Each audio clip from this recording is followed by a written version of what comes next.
It is time for our first stop and jot. You will want to have your handout available to jot down a few key ideas related to establishing a firm foundation of support in your writing instruction. At the very beginning of the module, we established our working definition of writing as the act of composing or bringing meaning to the page or screen. This may appear to be a simple task to some, but educators are well aware of its complexity. To compose meaning in print requires the writer, regardless of age, to know the purpose of the writing, the content to be shared in the writing, and the process for moving those thoughts to print. And to move those thoughts to print and produce a fluent and readable piece of writing requires the writer to possess and be able to apply a wealth of literacy skills and writing strategies. Once we defined writing, we looked at the key benefits of writing instruction. First, writing instruction is multidimensional. Recall the first graders composing a story retelling.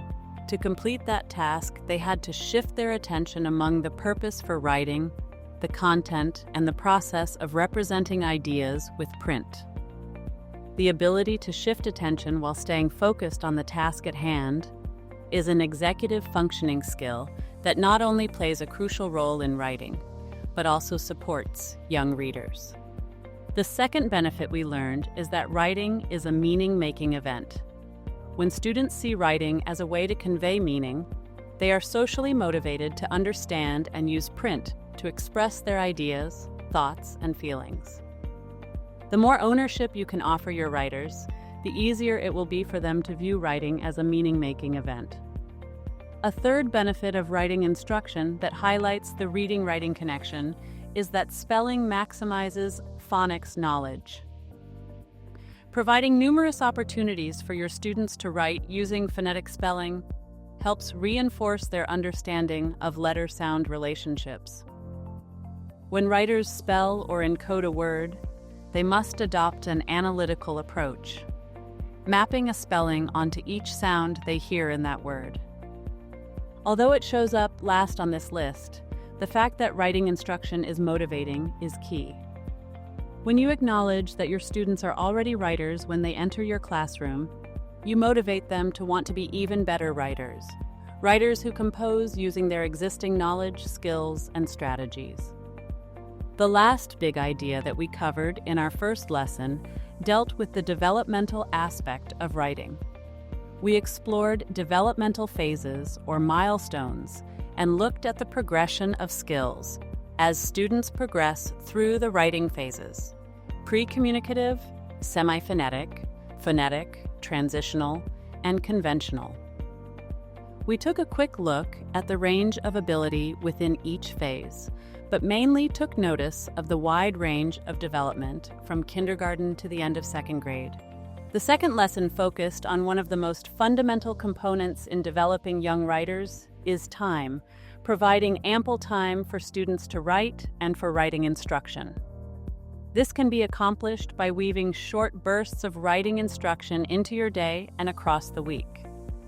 When students have intentional and consistent opportunities to write, coupled with explicit writing instruction, they develop the skills, stamina, and motivation to write for varied audiences and purposes. We discovered that when you focus on the writing process, you teach students that writing is dynamic, interactive, and recursive. As they pre-write, writers generate ideas from experiences and then make a plan. Drafting involves making decisions about the content and organization of the piece. Rereading helps hold the content together, revising focuses on altering content, and editing addresses errors. In the primary grades, it is more beneficial that writers polish and present selected pieces than publish everything they write. A third condition reminded us that young writers need targeted teaching of foundational writing skills.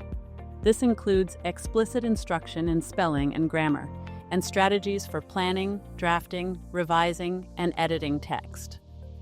To teach writing strategies, break down skills into actionable steps, and then provide time and support as students practice these steps until they can use them independently. Students need to be exposed to varied experiences with text types and structures. By providing students with diverse writing experiences, you nurture their understanding of different genres and formats of writing. Look for places to weave various writing experiences into your current units. Creating wonder walls, engaging students in quick writes, and inviting students to write in response to text, including wordless books, are great ways for students to practice their writing skills in a low-pressure environment. This comprehensive approach to teaching writing supports writing development and reinforces content knowledge. Integrating writing across the curriculum by making cross-curricular connections that feature writing as a learning event is another condition that supports young writers. To highlight writing as a tool for learning and reflection, encourage students to write in science, social studies, math, and other subjects. Cross-curricular connections showcase the many purposes of writing and demonstrate the versatility and importance of being a writer. The sixth condition we discussed focused on the need to set high expectations that all children can write. Believe in their potential and communicate that belief to them. Provide support and differentiation to meet individual needs while maintaining the expectation that every student can improve and succeed in writing.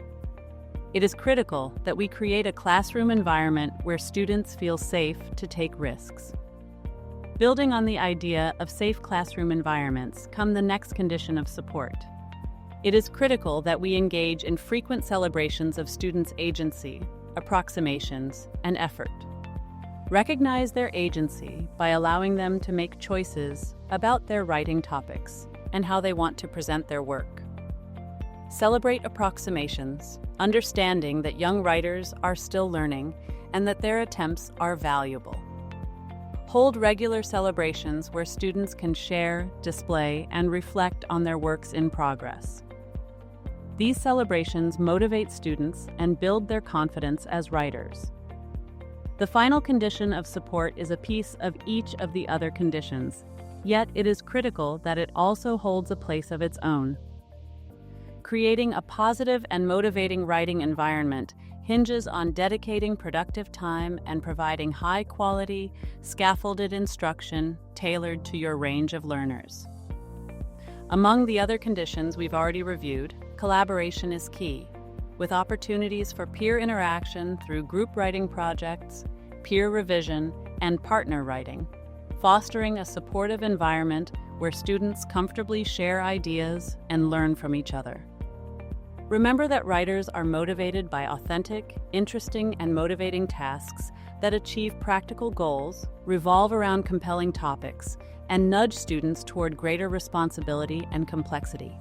This wraps up our first Stop and Jot, and I hope the recap helped you better organize the big concepts covered so far in this module. Before we move on, please take a minute to think about the benefits that writing offers our students and how the conditions you establish in your classroom can help make every student a successful writer.